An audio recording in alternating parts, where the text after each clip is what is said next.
आपण पाहता न्यूज 18 लोकमत। एक मोठी बातमी हाती येते सुभाष देशमुख यांच्याबद्दल। लोकमंगलचे सर्वेसर्वा असलेले सुभाष देशमुख यांचं म्युच्युअल फंड आणि डीमॅटचं खातं सील करण्यात आलंय। सेबीने या संदर्भात एक नोटीस जारी केली होती।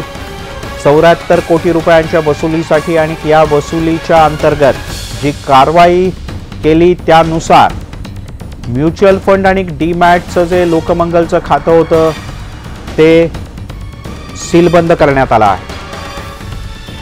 या आतापर्यंतची सगळ्यात मोठी आणि महत्त्वाची बातमी।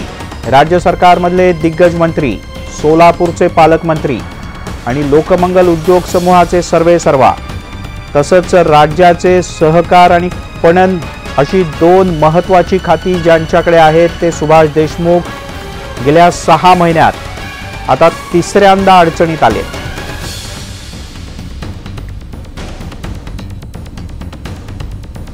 लोकमंगलवर कारवाई होते आहे। प्रफुल्ल साळुंखे आपले प्रतिनिधी आपल्या सोबत आहेत। प्रफुल्ल, काय अधिक माहिती आहे, सविस्तर सांग। लोकमंगलला सेबीने एक नोटीस दिलेली आहे आणि या नोटीसीमध्ये स्पष्ट करण्यात आलं आहे की सेबीने जवळपास 74 कोटी रुपये वसुली करण्यासंदर्भात लोकमंगलला नोटीस दिली होती। त्या नोटीसीला लोकमंगल ग्रुपकडून कुठलाही जो रिप्लाय यायला हवा होता तो आलेला नाही।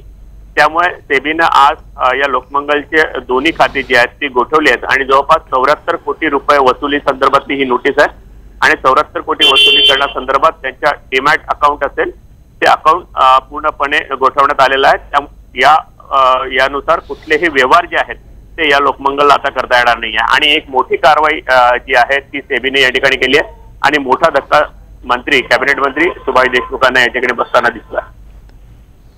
प्रफुल्ल, तुर्तास धन्यवाद या माहितीबद्दल।